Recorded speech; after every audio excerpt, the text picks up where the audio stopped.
Landscapes of bewitching beauty.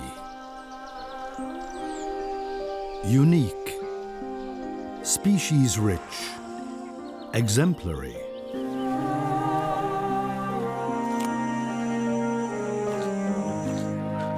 Because something extraordinary is happening here.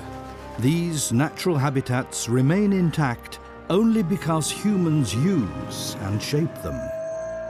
A new pact with nature.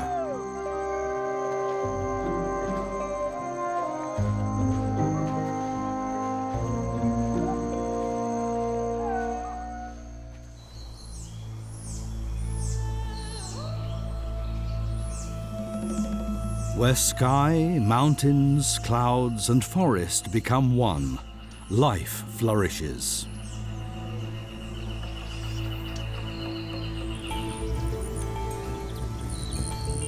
Ecuador's cloud forests are a paradise for birds, amphibians, and mammals. But for centuries now, humans have been clearing the mountain forests of the Andes. They've had to give way to cattle pastures and roads.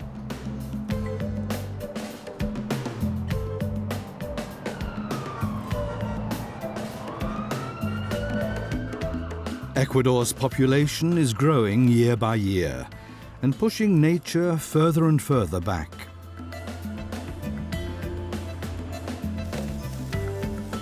Inhabitants and conservationists are looking for a way to preserve the forest and at the same time to profit from it. Is it possible to save the last of the cloud forests?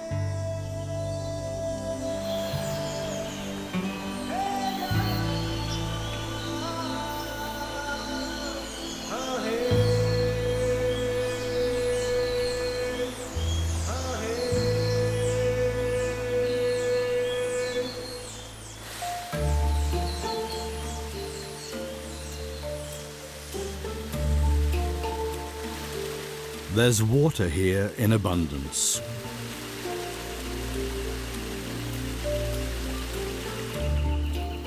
The western side of the Andes in Ecuador is one of the world's rainiest regions. It's an extreme climate to which the flora and fauna have adapted.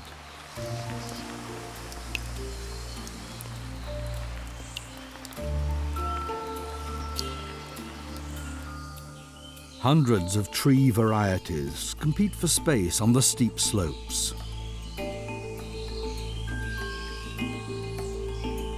On their trunks and branches, they bear hanging gardens, bromeliads and other plants that draw water and nutrients from the air.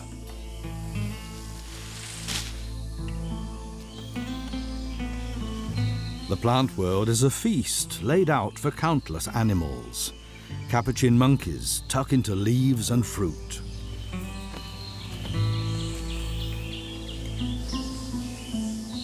And bizarre predators make rich pickings.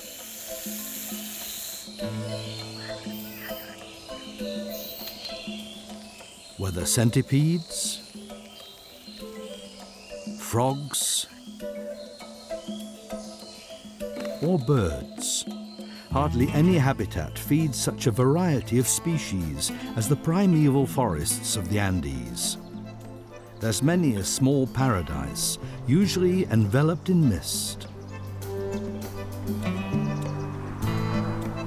The rain clouds which move in from the Pacific Ocean get caught in the mountains, as around the town of Mindo.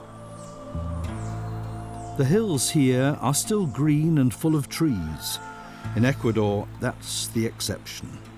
So why is there still so much intact cloud forest around Mindo?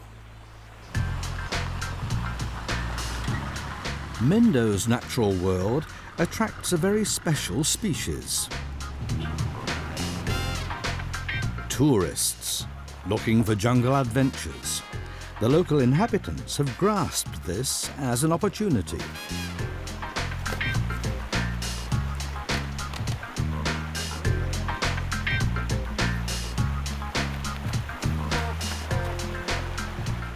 Henry Patiño is a small-scale entrepreneur.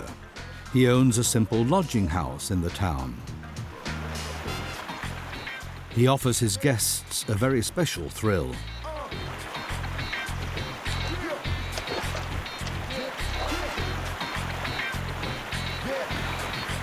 Riding the rapids on the River Mindo.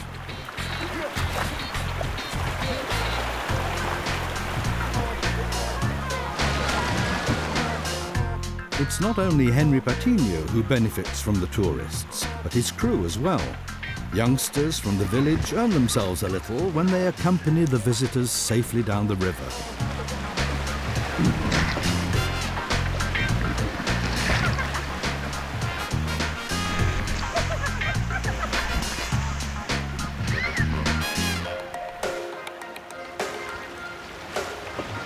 This mixture of nature and action goes down well with a lot of younger tourists.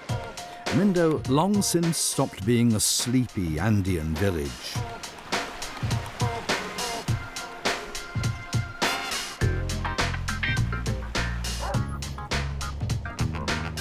Year in, year out, this place attracts over 50,000 tourists from Ecuador and the rest of the world.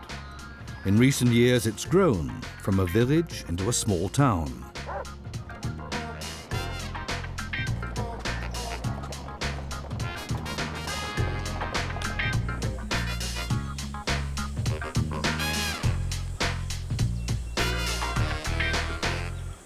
Mindo's Mariposario, the butterfly garden, offers close-up encounters with marvelous creatures.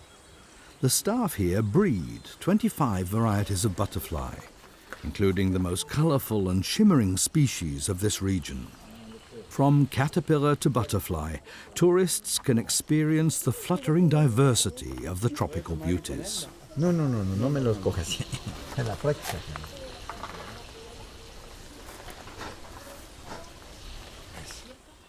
Mindo has learned to turn tropical nature into a lucrative business model. In this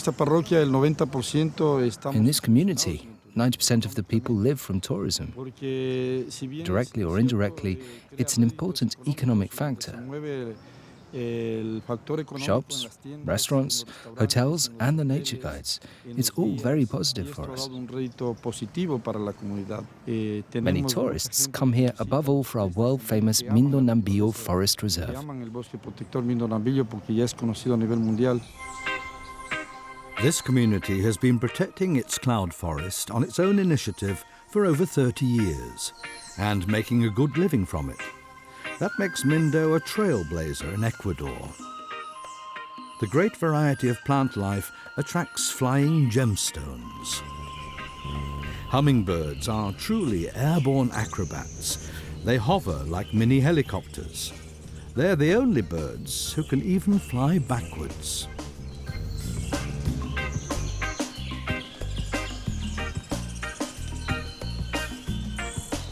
Hummingbirds are constantly on the lookout for flowers.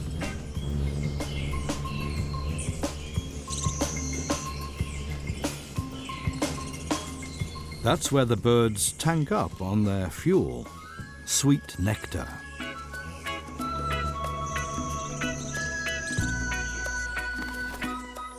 There are over 20 varieties of hummingbird in Mindo alone. Altogether, over 400 species of bird live in the town's vicinity, a world record. Mindo's example shows that mankind and nature need not be in opposition to each other. Forest conservation benefits not only the hummingbirds and other animals, but the community's human population of over 2,000 as well.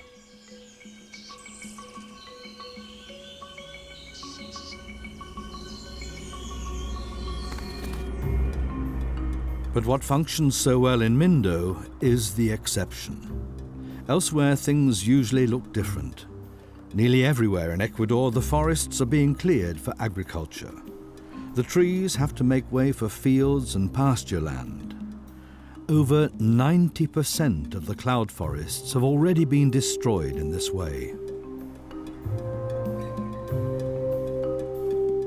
The loss of the forests endangers thousands of animal and plant species.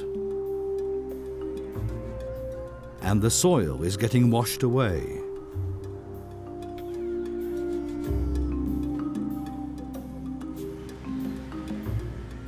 Just 50 kilometers away from Mindo lies Toachi Valley. As nearly everywhere else in the Andes, agriculture is predominant here, and the few remaining forests are getting smaller and smaller.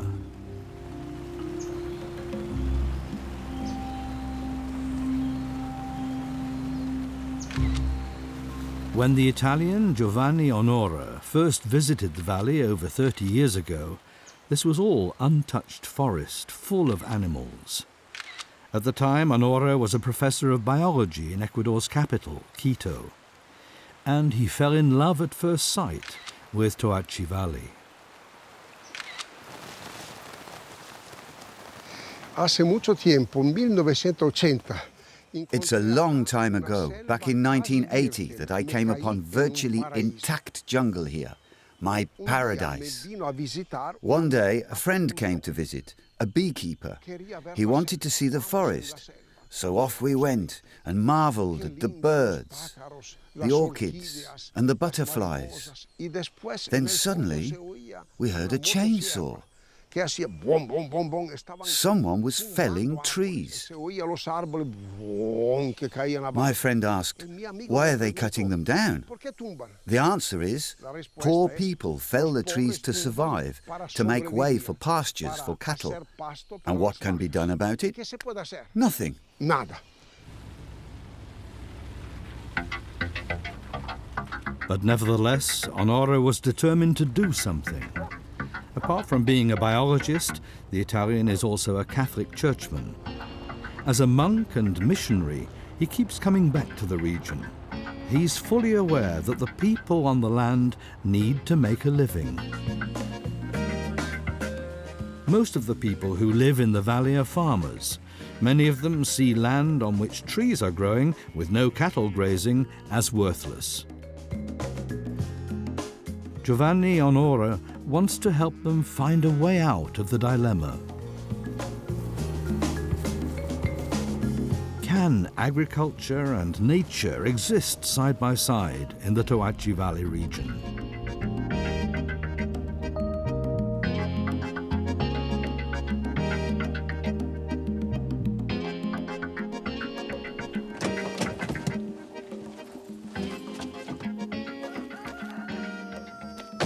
Don César, hanno siglos che non lo veo, il guardián de Otonga. ¿A qué hora sale el Olimpo? In the mountains, Giovanni is meeting his old friend César Tapia. César is a farmer, like everybody else here. He's also Onora's chief ally in the region.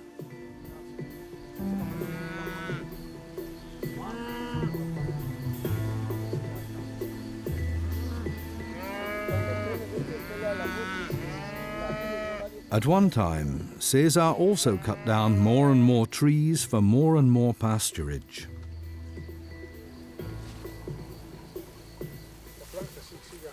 But over the years, he's gradually become a kindred spirit for Giovanni Onora, because he also harbored a love of nature, of the plants, and of the multiplicity of animals in the forests. He wasn't happy to see them all disappearing.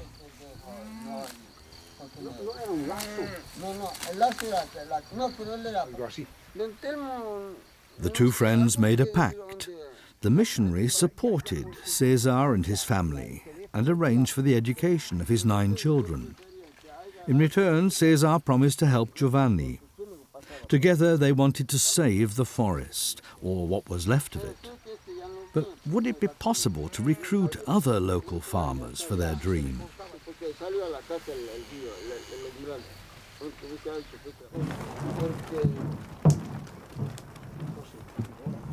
César opened doors for his friend to meet the people of the area. Today they're visiting a small sugar factory. Most of the families here earn just a few $100s a year from sugar, vegetables and milk. Most just manage to scrape by. In the large vats, the farmers boil down the juice of the sugarcane. The result is the panela, brown cane sugar. But the work is hard and doesn't pay much. For most of the farmers, though, nature conservation seems like the distant notion of rich people in the city. But many farmers could certainly imagine doing a deal with Giovanni and selling him stretches of land which yield particularly low returns. Bits of land always remain unused. Especially on steep slopes, Giovanni Onora found remnants of the old cloud forests. He collected money among friends in Europe and bought parcels of land like this from the farmers. La unica soluzione era di comprarla. At the time, buying land was the only way, but it was a nightmare. I had to go to the surveyor's office, the lawyer, the notary. Finally, I bought the first bit. I was applauded and received further donations, and I bought more land.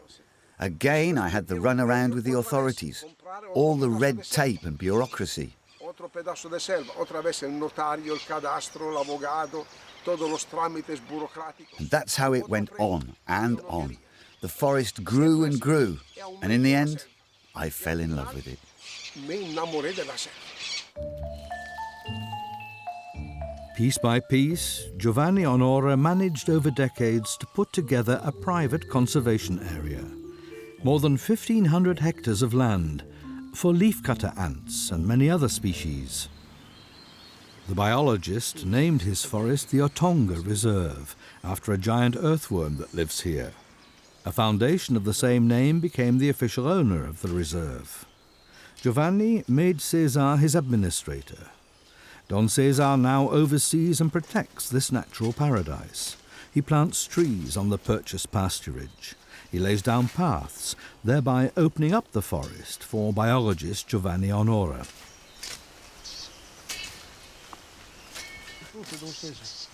But Giovanni the missionary is not yet satisfied. He wants not only to save the forest, but also to change attitudes towards it. He wants to infect the locals with his love of nature.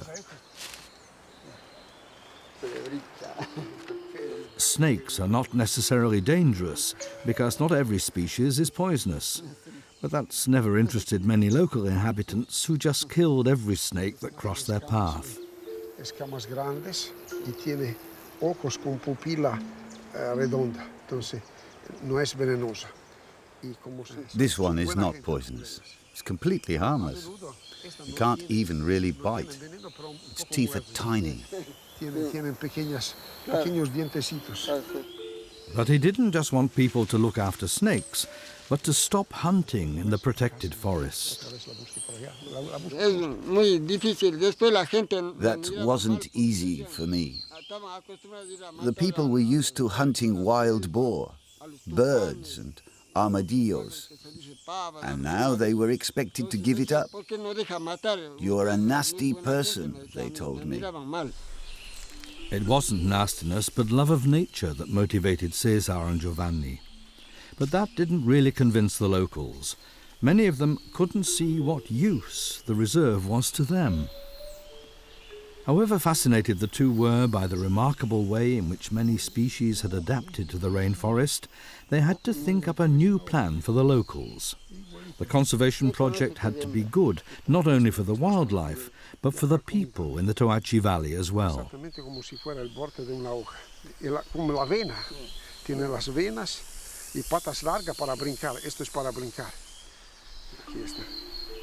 The cloud forest had to produce benefits for its neighbours. That became increasingly clear. Preferably work and an income. If that didn't happen, the project had no future.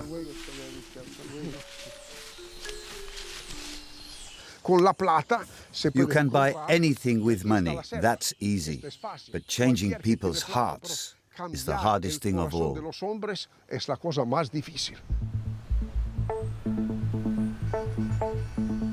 Whether Giovanni the monk was to prove successful depended less on help from heaven above than on people seeing sense in nature protection throughout the country. His reserve is about 2 hours by car from the capital, Quito.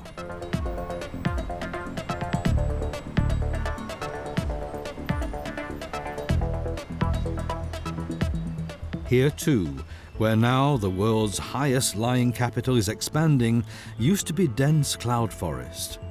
It's hard to believe that this was once a wild, natural landscape where large predators used to hunt.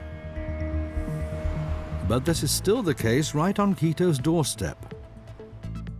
Just 30 kilometers away, along a narrow path at an altitude of 2,800 meters, lies the small village of Yunguilla. Today, the villagers are holding a crisis meeting. Ecologist Santiago Molina has come from Quito because there's a problem with an animal inhabitant of the district. A predator, totally unexpected so close to a major city, is causing upset in Yunguilla. The men show Santiago Molina a shaky cell phone video. A large Andes bear is surprised in the process of killing a cow.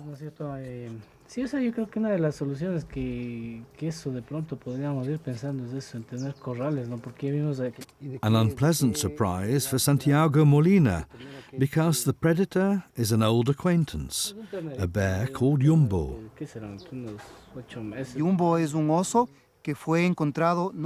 Jumbo is a bear that was found close by, abandoned by his mother. It was obvious that if we didn't rescue him, he would die. He was in a bad way, with fly eggs under his skin, which showed that his mother had left him some days earlier. So we decided to rescue him in order to release him again later on here in Yunguilla.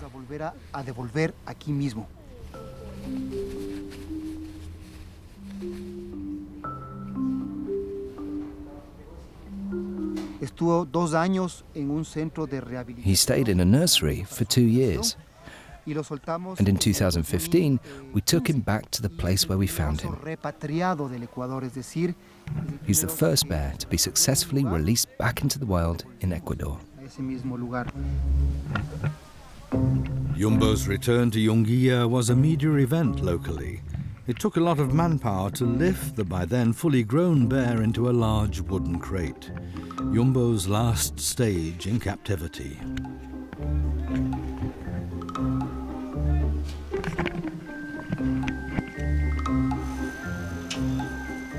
But how would the other bears in the area react to Jumbo's return?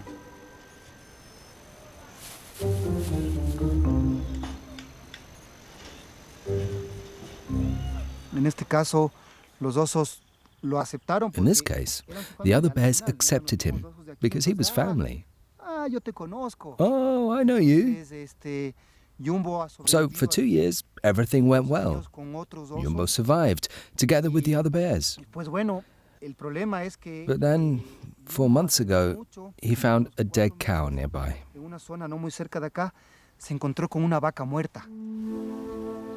Cows sometimes stumble in the steep meadows. Some fall and are so badly injured that they die. The cadaver is then an easy target for bears like Jumbo. Once they have a taste for the meat, some move on to attack living cows.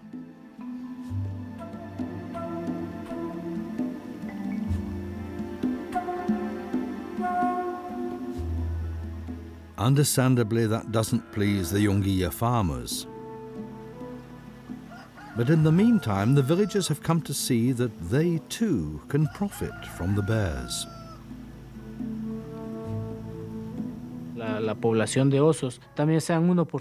Bears can also offer prospects for tourism. Visitors can see the animals here, living in their natural environment.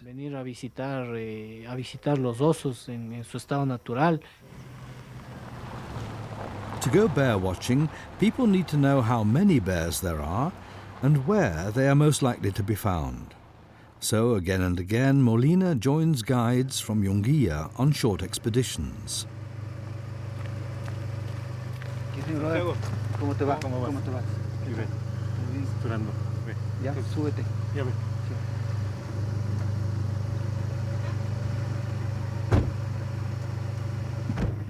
But it's not easy to locate bears in the wild.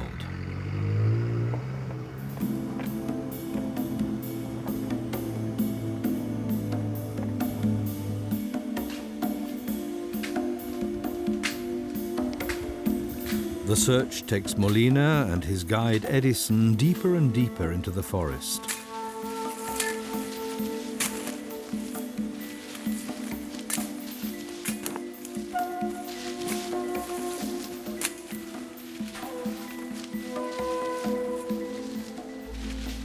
But today they don't see any. The trek isn't wasted though.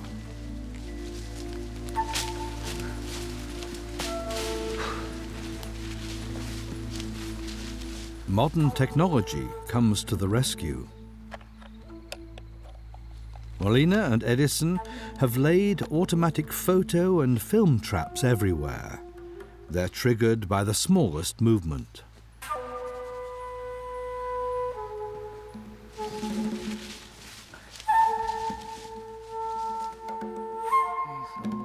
And capture whatever's in front of the lens.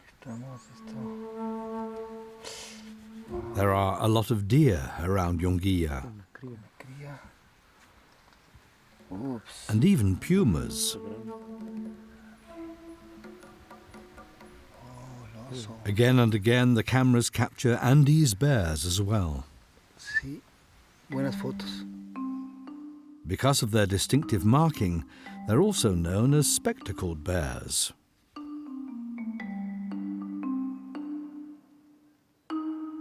Even if some don't have spectacles at all.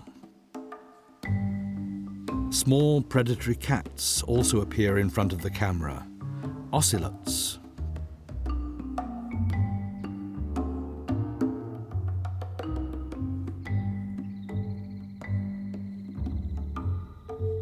And time after time, pumas.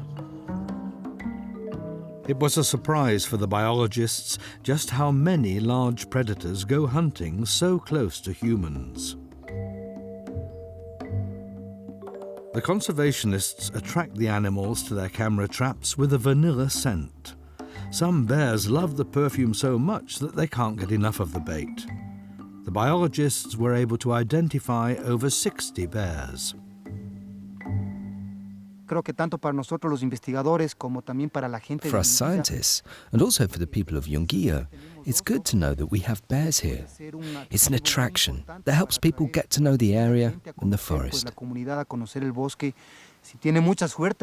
If they're very lucky, they see a bear. If not, they can see one from the camera traps.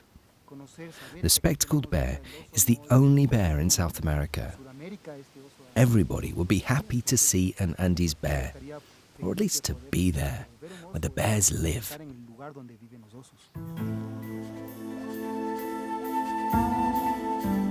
The bears and the beauties of nature have already changed life in Yunguilla. The locals rent rooms to tourists and would like to see a lot more visitors. But things have to develop at a gentle pace and benefit as many villagers as possible. This vegetable garden, for example, is part of the sustainable tourism concept of the village.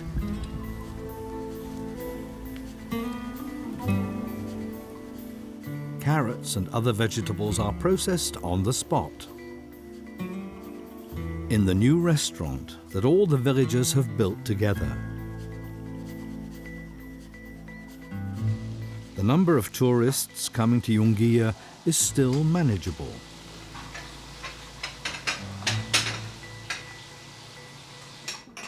Most are on day trips from Quito. Around 5,000 visitors a year are already providing the people of Yunguilla with a bigger income than farming.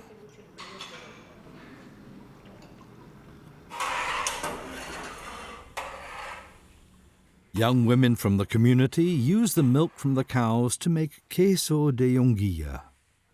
The village's own cheese dairy is a thriving business, because the tourists now also buy the local products.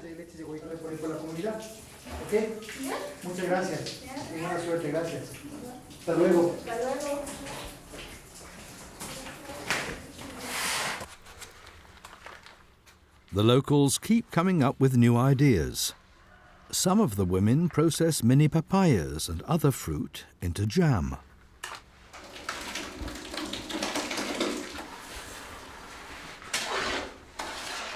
A popular souvenir made in Yunguilla.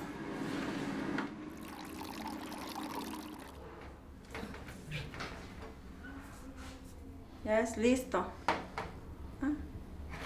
Todas las personas de la comunidad ahora sí siempre sentimos. All of us in the community feel pride.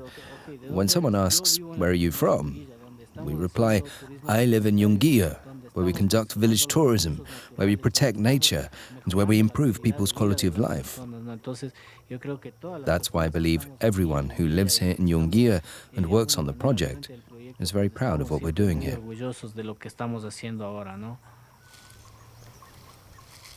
The initial successes of sustainable tourism are enabling Yunguilla to become ever more involved in conservation. Hardly anyone is still felling trees. Rather, Yunguilla is reforesting the forest. The seedlings for this are grown in the village tree nursery.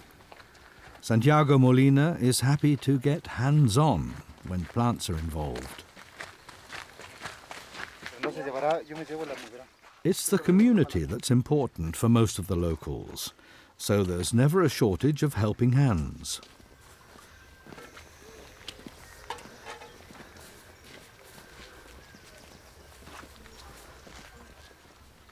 The long-term plan is to turn the pastures where the cows still graze today back into a cloud forest. Biologists used to think it was impossible to bring the forest back, but it can be done if people lend a hand. But it's not enough simply to wait for the trees to spread themselves. The first trees have to be painstakingly planted out.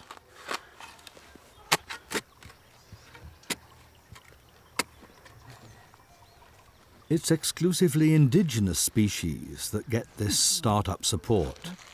When they're bigger, other seeds brought in by birds and bats can germinate in their shadow. For that to happen on this meadow will take a few years yet.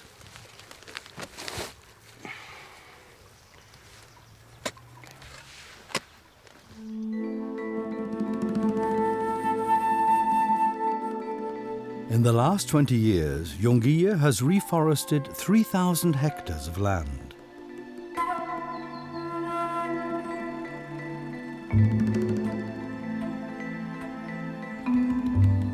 What looks like virgin jungle is in fact recreated forest, not yet as species-rich as a primal cloud forest. But already pumas and bears are hunting here again.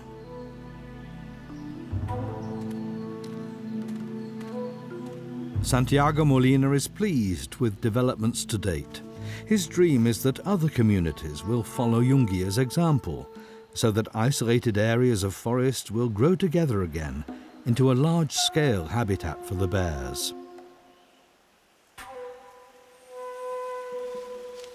This would guarantee the long-term survival of the small bear population living so close to the major city of Quito.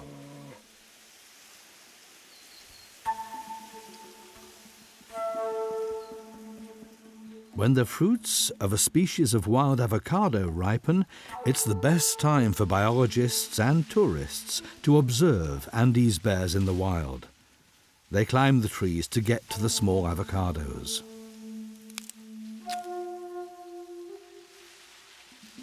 Sometimes a branch has to make way.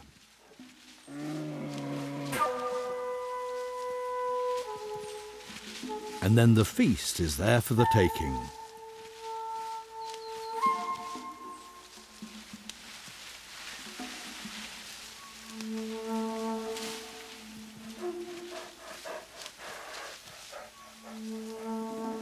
Santiago Molina and the village of Yunguilla have already done a lot towards protecting the Andes bears.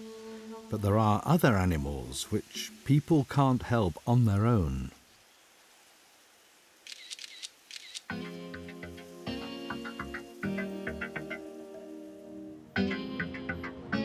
In Quito, Ecuador's capital, specialists are using modern methods in a bid to save a whole group of animals threatened with gradual extinction.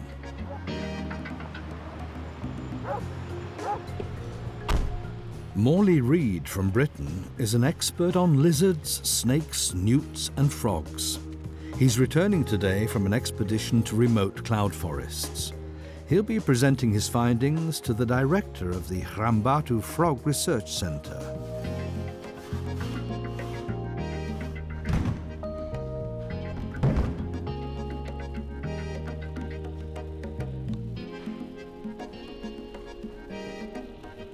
Ecuador is a paradise for amphibians. Nowhere else is home to as many different species.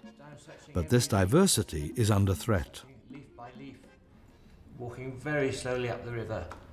And we spent 2 more nights looking for antelopes, but we didn't. Luis Coloma founded the Rambatu Center because many species of frog are facing extinction. Mysterious fungal diseases are decimating countless amphibian species worldwide. Sadly, in Ecuador's forests too. The animals are dying even in places where their habitat still seems fully intact. We sometimes do on a trip, but we managed to get a number of really interesting ones after we collected it. So that night we arrived at about 1 in the morning. I didn't get Coloma wants to research the causes of the frog deaths and save the endangered species of amphibian. Some frogs have become so rare that biologists have to spend a long time looking for the last of their species. Some whistling notes as well. We have built an intensive care unit for frogs. In the laboratory, we're trying to breed and rescue varieties facing extinction. We'll then return them to the wild once we've understood the factors that are threatening them.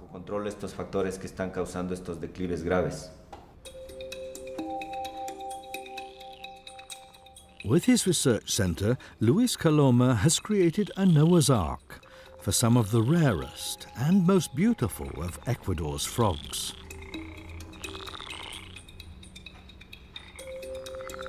But researching and rescuing amphibians costs money, and in Ecuador there's hardly any public research funding. To become independent of government funds, Coloma set up the Viquiri Company. Its business concept is new and not without controversy. The company and the research center share not only the same premises but also the same know-how. They breed frogs. The difference is that Viquiri sells the amphibians to enthusiasts all over the world. That's legal as long as the animals are born here in the laboratory. Equipped with official certificates, the frogs are air-freighted to their new owners. This is also intended to undermine international trafficking by smugglers. These people come to Ecuador and pay locals a pittance to collect frogs.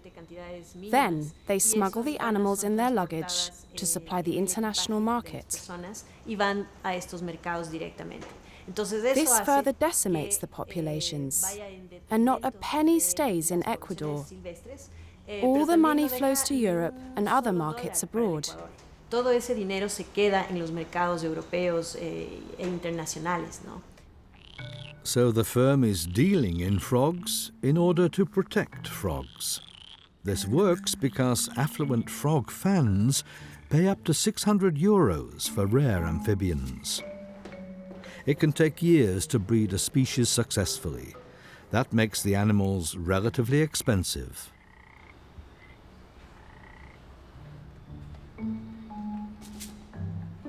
But a share of the profits finances Luis Coloma's research center. Another part is used to buy and conserve forest areas in Ecuador that are especially in need of protection.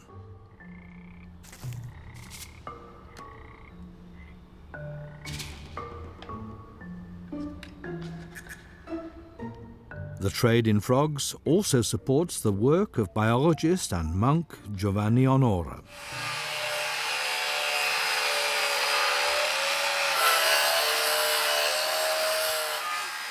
Giovanni Onora is still looking for ways to protect his Otonga Reserve long term.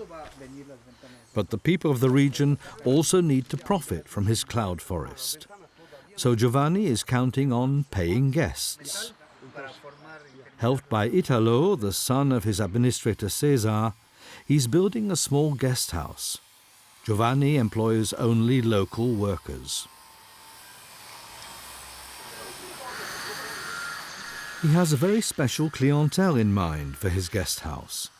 He hopes to let the 30 rooms to students and scientists from home and abroad. Their field of research would then be directly on the hotel's doorstep.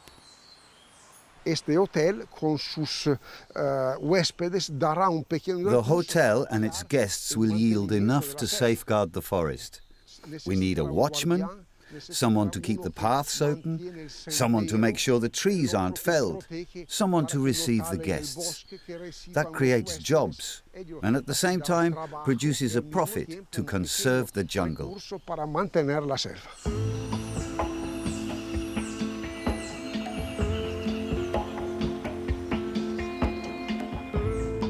Even before the last finishing touches are made on Onora's Jungle Hotel, the first guest registers, an old acquaintance.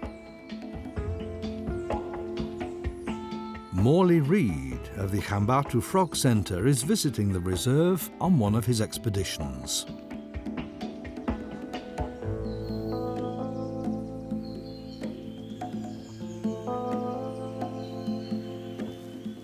Morley is looking for a species of frog that used to be common in this area, but today is increasingly rare.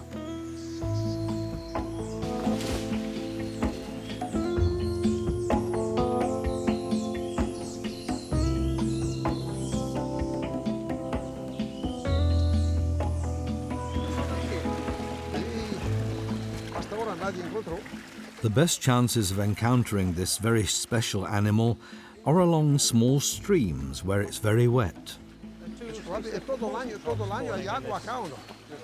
The scientist always carries a recording device to capture the typical croaking of all the different frogs.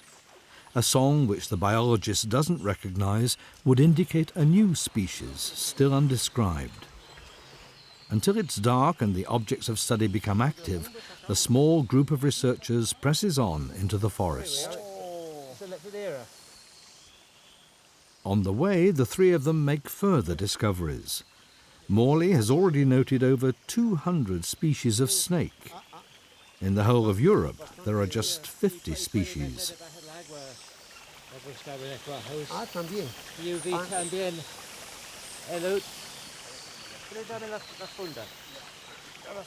Giovanni Onora is fascinated by the emerald green Anolis lizards, which hunt on leaves.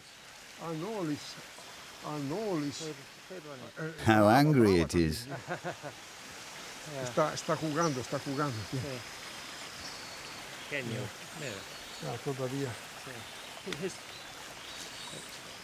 The lizard is bagged for closer examination later.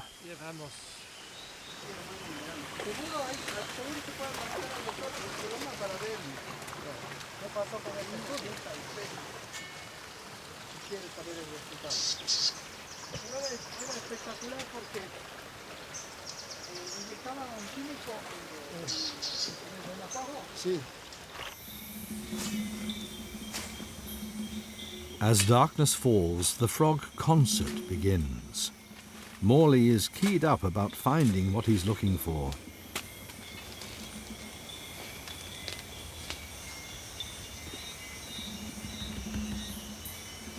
The biologists push ever further into the undergrowth. Yes, to promote your tempo. Now, oh look, here's a snake. Let's see if I can catch it. Oh, I think Still not the frog Morley's after. But then, success. Boana picturata sitting on this leaf. I think it's Boana picturata, the gold nugget tree frog, is a real beauty with huge eyes, an adaptation to life at night. Well, So I'm hoping we might hear some calling tonight, but so far we haven't had any luck. It's a male or female? That is, most probably it's a male. And you can see it's a very nice golden yellow colour. Oh, with big eyes. Yeah. Morley isn't able to record the croaking of the gold nugget tree frog on this occasion, but his hunt for frog calls is still successful.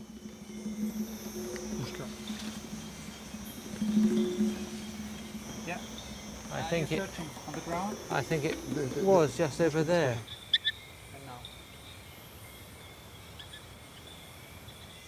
No, I think sí, puede ser lado siguiente. Yes, it's recording now.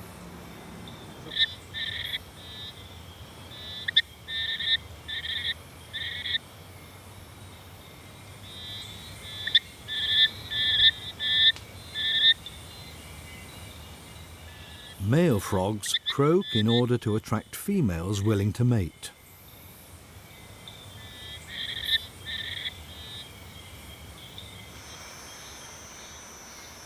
Frog researchers like Morley Reid, though, are interested in the croaking for other reasons. The more songs that are known, the easier nature conservation becomes in the dense jungle. If a particular frog song is heard less and less, it's a warning that the species is endangered.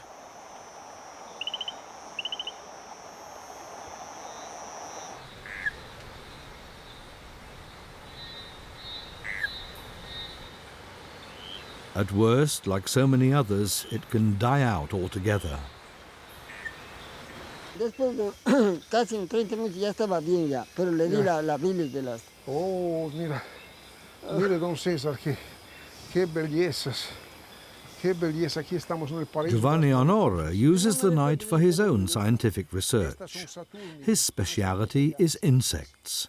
With a bright light and a white sheet, he can attract moths.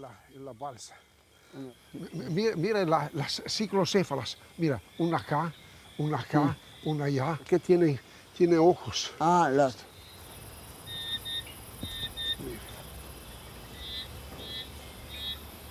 No other animal group in the cloud forest has as many species as insects. There are an estimated 60,000 different butterflies and moths here. There are as many varieties of butterflies and moths in the cloud forest as there are of vegetation. Most of them are dependent on just a few plants.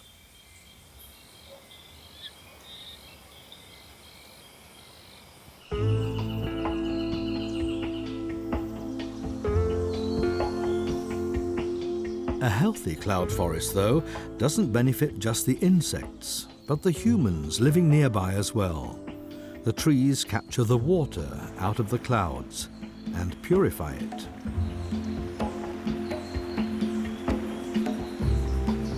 Clean water has long been taken for granted in rainy Ecuador, but intact rainforests are crucial as a natural supplier of pure drinking water.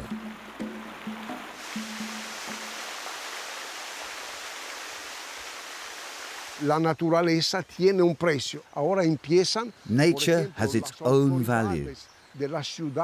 More and more people are understanding that. Politicians come from the town in the region, looking for water here for their inhabitants. And the doctors say the clean water means fewer gastrointestinal diseases. There's a direct link between humans and nature conservation. But I've got a photo of it. Where do we find? Morley Reid and Giovanni Onora used the following morning to analyse what they caught in the night. Still, that's what I know. Yeah. In the very first bag, a rarity. In Ecuador's rainforests, there are snakes with a very special diet. Snails are on the menu of this slender beauty. Using their small pointed teeth, they pull the prey from their shells. I'm trying to get the head side onto the... More and more varieties of snake are being discovered in Ecuador. Almost every one of Morley Reed's expeditions comes back with something new. With the eula. Yeah. Beautiful, colorful. Where to land. Frogs, snakes, insects. In the cloud forests of the Andes, biologists still have a lot to discover. For Giovanni Anora, that's the greatest value of the forest, and the strongest argument for preserving his paradise. That's why I invite researchers. When they find something new, they name it Otongico or Otongensis, after the reserve. It's a clear message. Don't touch. Here is biodiversity. What laws and politicians fail to do, scientists achieve. Giovanni Anora is confident that his approach will work. People and nature can benefit from each other. If used carefully, the magnificent cloud forests are not lost. Instead, they even grow back.